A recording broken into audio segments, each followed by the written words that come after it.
All right, welcome to another Monday Morning IGL, where we go ahead and give an overlook of the weekend of CDL, and we kind of cover some topics, some headlines heading into this next major especially. We'll cover a few different tier lists and who we think is on the rise, who we think's on the fall. But we're going to start off with these matches that happened this weekend, starting with Friday, where we had Vancouver versus Ultra. Ultra come out and take this series from Surge, which is the first time we've seen them lose to anybody that wasn't named the Thieves, right? They've beaten FaZe twice, once in the minor. They took Thieves to game 7 in that minor, but then also came out and got 3-0'd by them. They have looked like they've taken a stumble backwards, at least starting in this series. Neptune seemed to have slowed down. People might have figured him out. They came out in this series with a quick, pretty solid hardpoint win. But they have started to fall off in these Search and Destroys, losing Map 2 and Map 5. Search and Destroy had a couple troll rounds in there too, so they're not really playing the cleanest in that, which is kind of was their thing with players like 04 on their team, who are S&D stars. So falling to Ultra. Ultra is a good team. We know they've been good. They kind of stumbled a bit at the major, but they've stayed consistent. Kleenex Insight have always been good, and Jodeci just started to kick it up a bit. So it was a matter of time until Surge lost to somebody, but nonetheless, they have slowed down a bit, and we're gonna have to see if they can pick that up as we go on here. I also believe with this win, Toronto Ultra kind of cements himself as, I would say it's them and Carolina at 3 and 4. You can really put them anywhere you want. I mean, Surge, you can also argue 3 and 4. I mean, they did just lose to Ultra, and I feel like Ultra is on the uptrend. And Vancouver, with Neptune slowing down, hasn't looked as dominant. They're still good. Now, it's definitely, at the very least, it's still a very good argument for either one of those teams for third place. Next up, we have Optic versus LA Thieves, and yes, it somehow continues to get worse for Optic. Not really sure how. The hardpoint starts off close, and then Thieves end up blowing them out.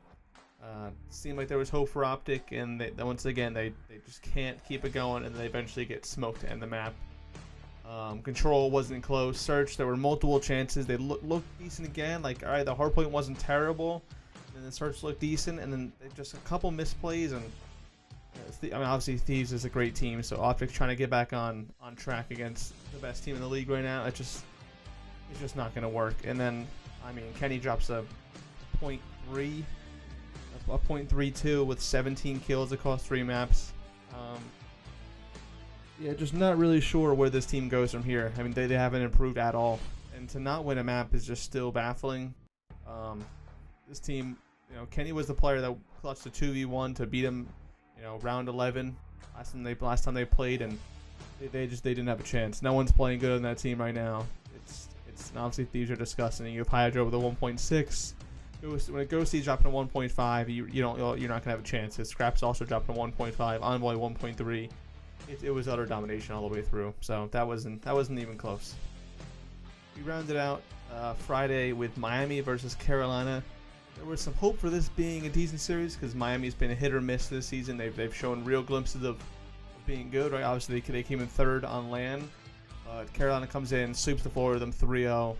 Really wasn't that close. Control 3-1. They beat them 6-1 in the hardpoint in the Search. Hardpoint was close, and Carolina pulls away and wins 250 to 200. So Carolina's definitely looking more consistent, and also you had Slasher drop a 1.97. I mean, Gwyn and Tej have already been playing crazy this year, and if Slasher's gonna be playing like that, this team is a legit threat, like, to anyone. And if it's especially Miami, I mean, everyone has kind of a crappy series. 0.6 from Lucky, 0.5 from Metals. Rancor is the only bright spot on that team recently. The rookie playing pretty well lately with a 1.19 in this series, but not really a close matchup here. And while they had the chance to, Carolina's definitely the clearly better team, and they showed that here in this match. We then move into Boston versus Miami to start off our Saturday. Boston comes out and 3-1s Miami. Once again, Miami is a hit or miss team, but as of recent, they haven't looked great, especially yesterday getting 3-0'd by Carolina. They come in today, doesn't really get much better, and lose 3-1 to Boston after taking that map 1 that Boston honestly threw away, that first map. So it could have been a 3-0. Rancor, once again, is the only bright spot. Been playing out of his mind lately. 1.3 in this series, plus 23 in the rest of his team, negative. On the other side, Snoopy, the 1.08, Purge 1, Awakening 1.07. So they're all kind of evening out. Snoopy's obviously the most gifted player on that team, but that whole team's kind of playing around the same level, at least in the slaying category. In this matchup, I mean, at this point, it's for Miami. They had a great land. That's the only thing that's going to hold them together, right? They came in third, so if they come out in this land, and maybe they're a land team, and they make a loser bracket run again to get a Sunday finish. Maybe they keep it together, but at this point, if this land doesn't go great and they keep playing the way they are, I don't know how you justify not changing the roster up. But if they're going to keep it the Spanish roster like they have been, I don't really know where to go from there. So, Rancor and Metals are a decent duo. Everyone can kind of have their maps. Like I said, they can be hit or miss. So maybe maybe lane is where they shine. Recently, this split they haven't really looked like much. We'll move on to LA Thieves versus Minnesota Rocker. I think we all kind of knew how this was going to go, but Rocker did steal a control, which was seeming like Thieves' best map. They're on a pretty big streak. I think they're close to the record for controls in a row, as well as maps in a row, where they actually losing that map stopped them from breaking the record, tying them with Cold War FaZe at 13. But the first two maps were utter slammage. I mean, 100-point club, first map, 6-2, second map. Seeing like Minnesota's guns got hot for that towards the end of this matchup with control. They kind of slayed them, putting them in the trap a few times and just really laying it to them. And then hardpoint, they came out and Thieves, stepped up and do what they do, and they finished that one out with, in a series like this, again, like I talked about Thieves already in the last matchup.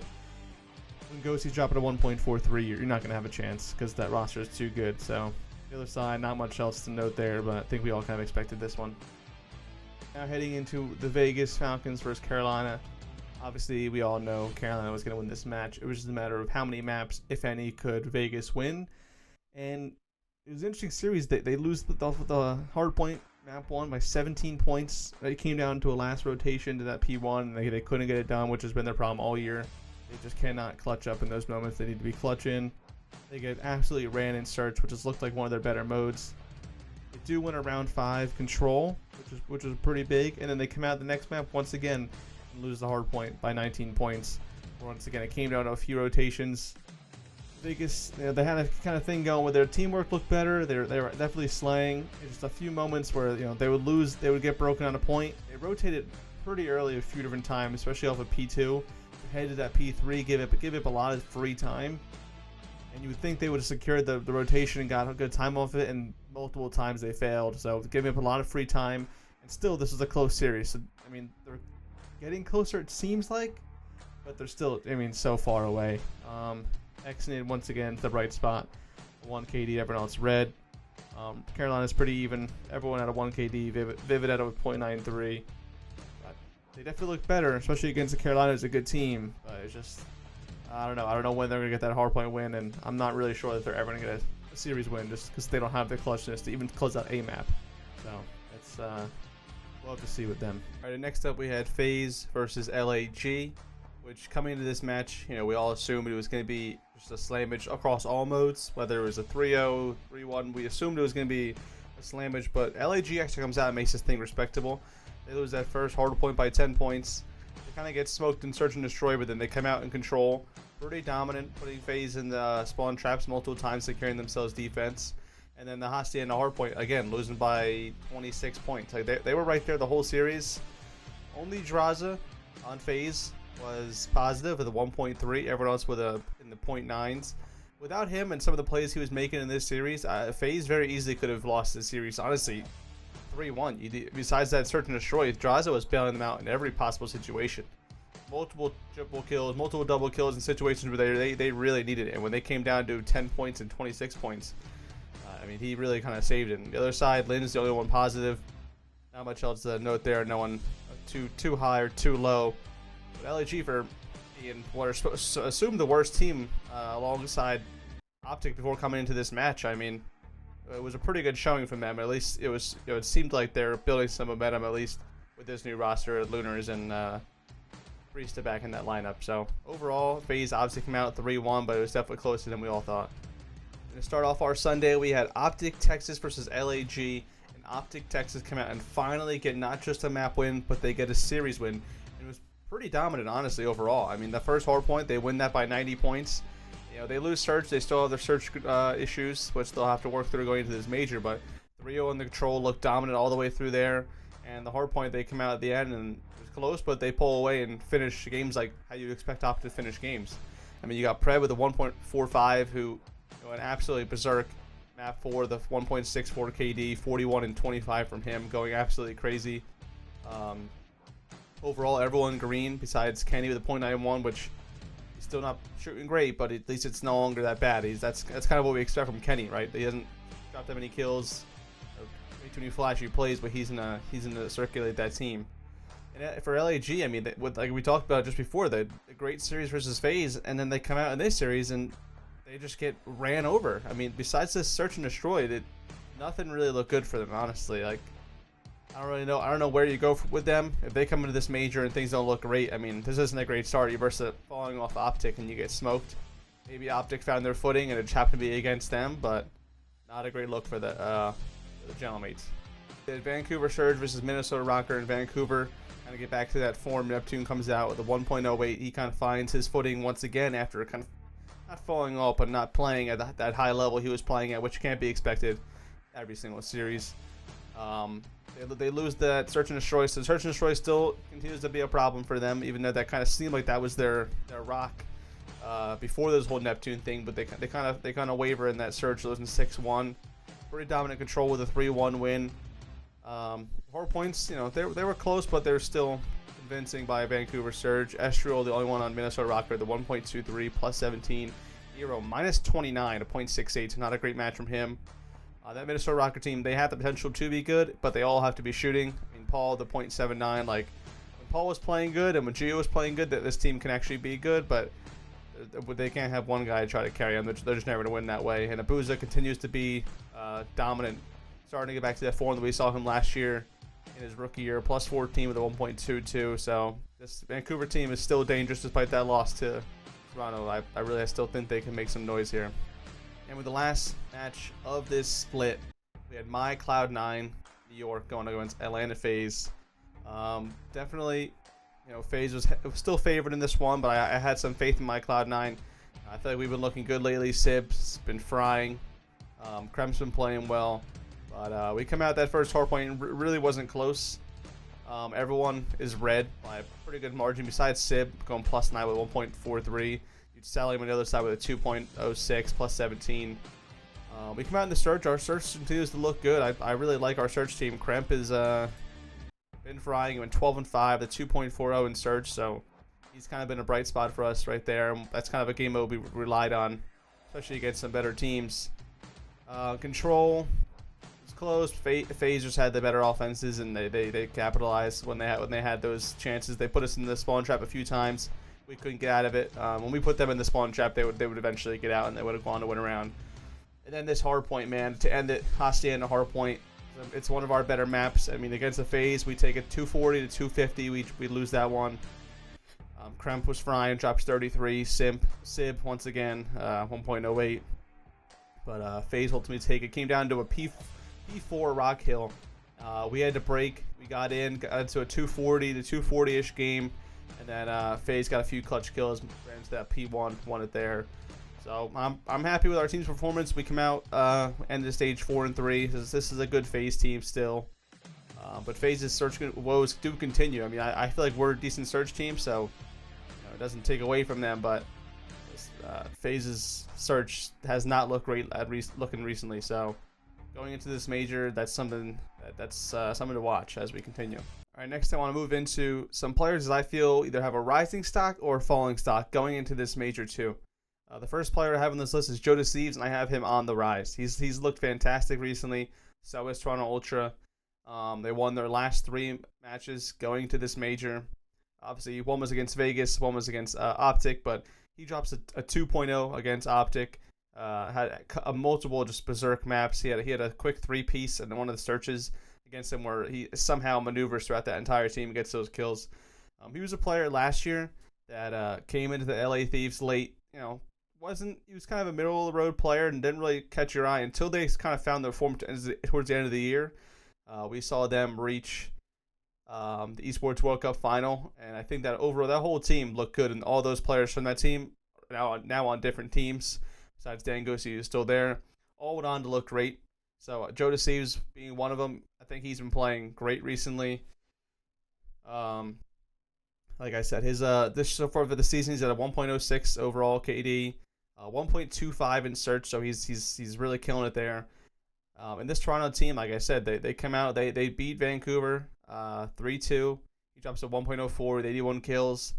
I think you have Insight and Kleenex on that team who have been good for years. They've proven to be good with multiple different types of squads. Obviously, they had Scrap last year, but now with Beans and Joe DeCease coming to this team, they still look solid, right? They lose Scrap, arguably a top 3, top 2 player in the league, depending on pretty much depending on the time of year. And he goes off.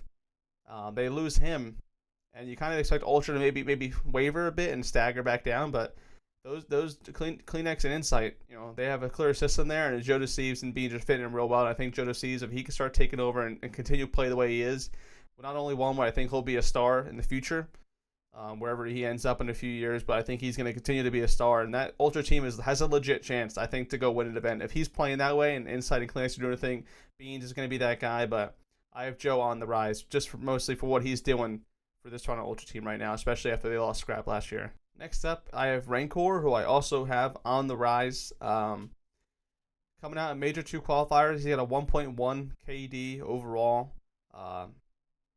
This Miami team is definitely staggered a bit. I mean, they came in 3rd on LAN, so maybe they're a LAN team, but they have not looked as clean as they did that first qualifier and then on LAN. And Rancor has really been that only bright spot on that team as of late. So I have him on the rise. They've lost their last 3 matches.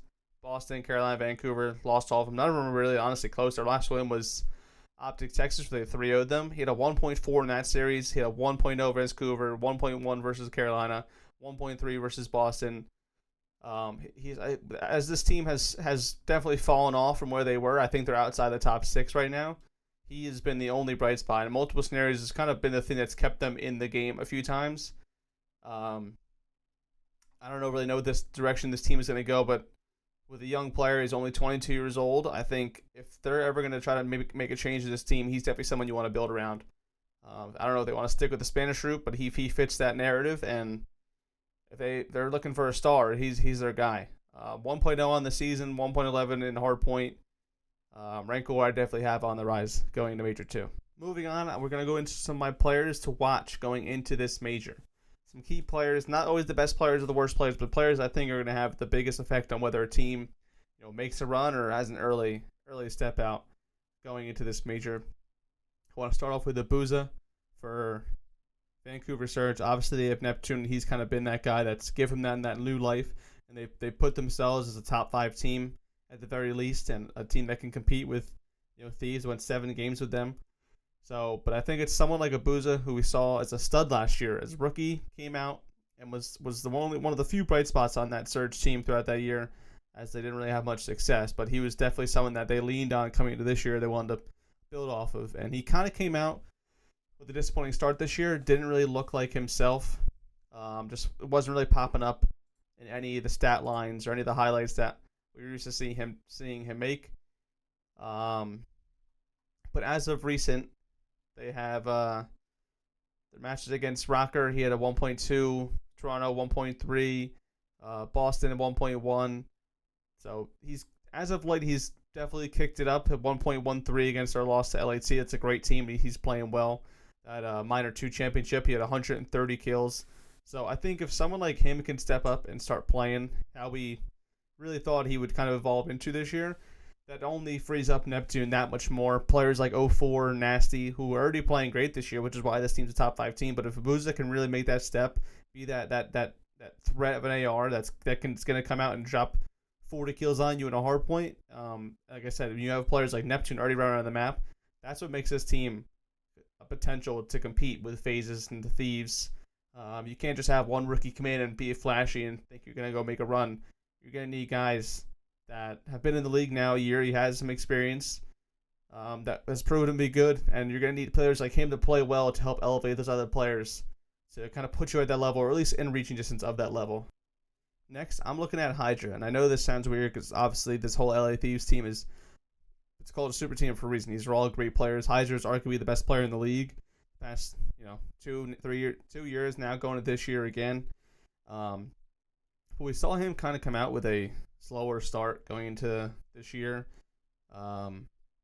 Obviously, LA Thieves looked good to start the year for the first few matches, then kind of wavered a bit, fell off, didn't make it to the finals in that minor tournament. They fell short to Atlanta in the major. Obviously, they still win 7 games, and they still play well. It's not like they started getting smoked by teams, and that was with Hydra not really playing himself. Like, I think everyone knew it. He wasn't at that level of, oh my god, this dude's unkillable, where he's just like, it looks like he's just flowing around the map. Like, he's just floating, skimming across every piece of surface possible, and just absolutely frying. And now we're seeing him get to that level. And the reason I have him as the player to watch, because if he can play like that going into this major, I don't see Thieves even coming close to losing a map. I mean, Scrap's still playing ridiculous. He's been playing ridiculous all year. Ghosty has his maps. He's been a great IGL for them. Envoy is obviously just a super smart, talented player, having one of his best years he's had in recent years. So if Hydra could be that guy and get back to MVP level form, which I think he's at now, and I think he still has more room to even go, especially with this game and the movement, it's made for players like him, like Simp, like Shotzi. So if he's at that form, I don't see anyone beating LA Thieves. I mean, again, he took that New York squad to a championship 2 years ago, back to a championship last year. Where obviously they lost to Optic, but now that he has these players around him that he has, like, if he just plays the way he was playing, and now he can play even more free because he has great players on his team. This team is unbeatable, and I think it comes down to it starts with him. Next player I'm looking at is Mac. Obviously, I'm maybe a little biased calling out my Cloud9 team here, but Mac started this year off as kind of the superstar for Cloud9 when Sib started off with a pretty bad start to this year.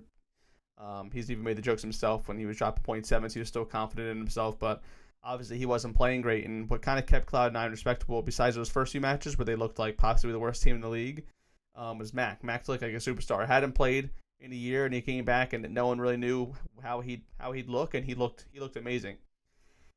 Now, as of recent, you have Sib, who's back to that Slayer form. He's leading every lobby he's in. Really the biggest catapult for this Cloud9 team as of recent, keeping us in that top 5, top 6 conversation.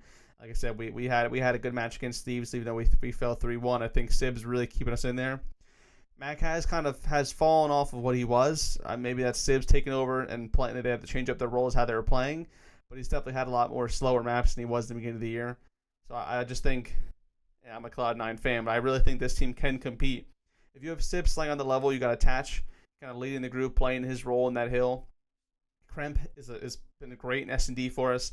If Mac can maintain and get back to a little bit higher of a level of play and be that SMG that gets in there and gets those huge entry kills for us, opens it up, and then Sib's going to do what he does around the hill, I think we have a chance to compete. I mean, I'm not going to say we're going here and win a major, but I do think we can reach a Sunday, right? Obviously with Optic, they won that one match, but who knows if that's bringing them back. That's still only top 3 teams. It's no longer a top 4 that's making Sunday. So there's always room for one team, and we've beaten Toronto. We came close to beating Surge. Obviously, we got beat pretty bad by Carolina, but I still think if we're all playing at the level we need to be playing at, Sib's playing how he is, and if Mac can get back to that star level he was playing at the start of the year, I think we're going to have a chance to at least make a Sunday.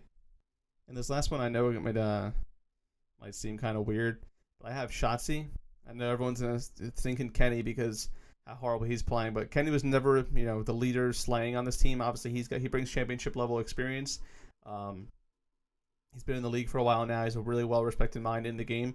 But Shotzi, and I think you can see the difference. And when this Optic team is playing well and playing at its highest level, Shotzi is the guy that just, whether he doesn't always have the craziest KDs, he's up there always, right? He's always in that conversation for the top SMG. Obviously not as of recent, but when this team's at its form. But it's mostly, I think, for how impactful he is on certain hills and certain plays, with how he's able to get lost. He's so smart at how to play his life, how to get lost in a hard point, get lost in a spawn. The other team is turn around and think about you, which gives your team time to get back to the hill. I think that's what really made his game unique and different from everybody else's. His ability to just waste time, play his life, and then come out and get the kills. And we haven't seen that this year. Now, obviously, I know the team has been playing well, so it's going to take the rest of the team to step it up to allow him to expand open and go make those plays and be that player that we know he can be. But I think when we know Optic is back in their form is when Shotzi is 30 and 19, and the entire game, all we're saying is, man, this guy is so annoying. This guy is just wasting time. Like my favorite team, New York, when we played them in the championship last year, I couldn't stand it how many times I had to watch my team try to find this guy top broken on the B point on Invasion, because he just gets lost. He lays down in the corner, gets back up, makes some crazy jump you didn't even know was in the game. So if Optic can get themselves to a point where they can allow Shotzi to get back to doing that, that's when we're going to know, all right, this team's back to contending with Thieves and FaZe. But obviously, I know it's too early for that, but that's where they can get to, and a huge part of that is Shotzi.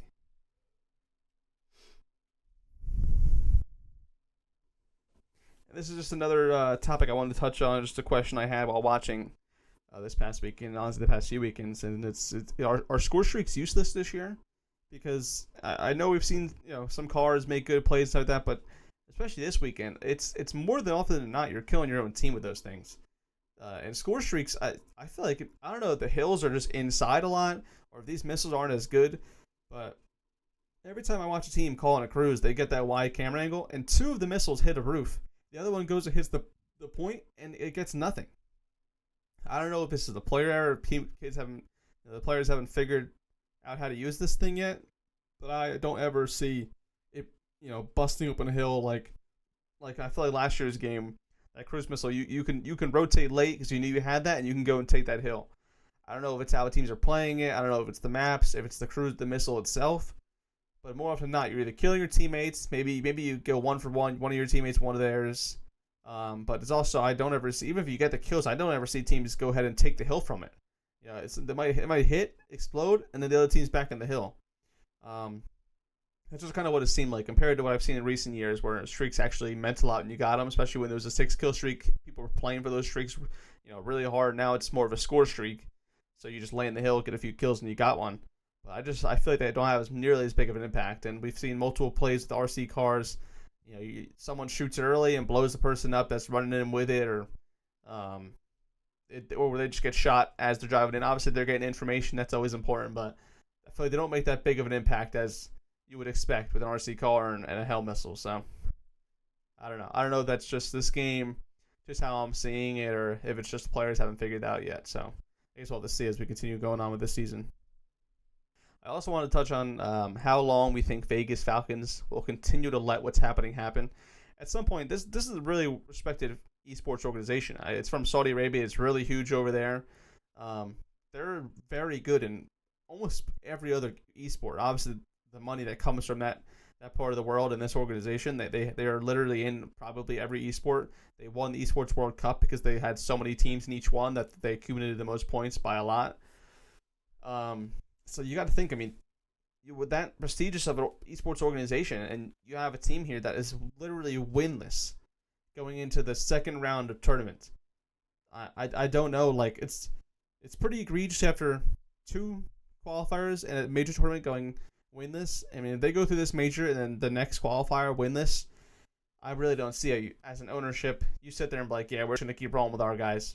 Clearly they haven't figured out after three. They're not going to figure it out with one more. They're not making champs. Time is, what are they? They have 10, 12 matches at the least if they don't win any tournaments on land. They have 5, 13. They have this major. If they're probably going to get first rounded, they have 5 the next qualifier, 5 the qualifier after that, and those 2 majors they have the 1, assuming they lose first round again. 13 matches. They're very, very, very solid chance that they go winless the entire year with probably less than 15 map wins the entire year. That's probably being generous. And honestly, I don't know if they're going to hardpoint. They've gotten close a few times, but then they've also just gotten blown out the ones after those. So, I don't know. I've kind of just been wondering, how long do they let that go on? I know they have some academy teams with some non-Saudi Arabian players on it. I don't know if there's a play to bring any of them up or what they plan on doing. But do you just let your guys just get absolutely destroyed? And then if that happens, this is too far ahead, but do they bring the team back next year and hope something just different happens? Obviously, you figured after years and years of playing in the CDL, they'll have to figure it out and get better, but to go win this, it's going to be crazy to watch. And for the ownership and people back there just to not care, good for those players not giving up, but I'm wondering when do they give in and say, all right, this clearly hasn't worked. Let's just switch it up and see if we can be respectful and get a few wins here.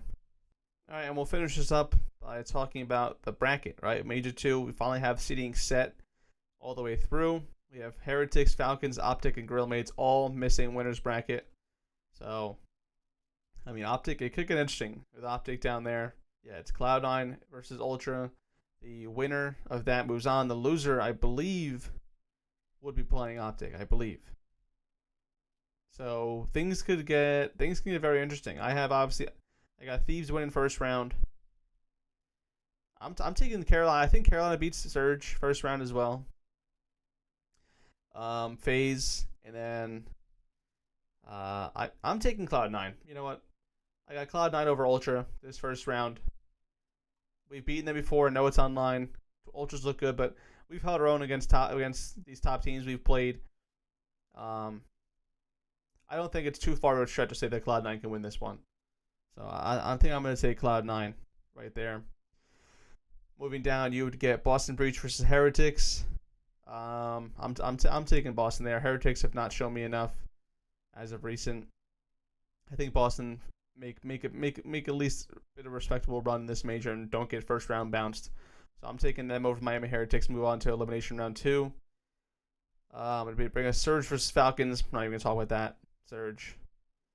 This would put. Let's see. Actually, we Cloud9. The loser of Cloud9 and Toronto wouldn't play Optic. I believe it would be the loser of FaZe versus Minnesota. So I have Minnesota falling down to play Optic. And I'm honestly I'm gonna take Optic there. Minnesota hasn't really shown me much lately either. Obviously, they beat Optic, but I don't know, on LAN at their home. Once that crowd gets going, I think Optic is gonna. I think they're gonna wake up, man. That one match win, they won it 3-1 pretty convincingly. I know they've been horrible lately, but I can't deny the talent on that team. Plus that crowd they're gonna have there. I'm gonna take Optic over Minnesota there. And then we're gonna have Ultra versus Juggernaut Mates. I'm taking Ultra there. Heading back up, we'll have Thieves versus Carolina. I'm taking Thieves. Looking way too good lately. I do think Carolina at least gives them a run, whether it's a 3-1, maybe 3-2. They're a good search. Maybe they take the search. I got Thieves 3-1. Thieves are too good in hard point and in control, and Carolina might take that search, but that's as much as I give them right now. FaZe versus Cloud9. All right, I'll be a human being here. I'll FaZe. I got FaZe in that one. Which would give us Surge versus Boston Breach in round 2. I'm taking Surge there. Obviously, they're a top 5 team. Boston hasn't shown me that they can beat a team like that as of right now. We would have Optic versus Toronto Ultra. This is where it can get interesting. I say good teams. Optic hasn't looked good. I know that. I'm talking about in general the talent on that team. Optic versus Toronto Ultra. I'm you know what? I'm gonna go Toronto. I think Optic get that win. They might get some confidence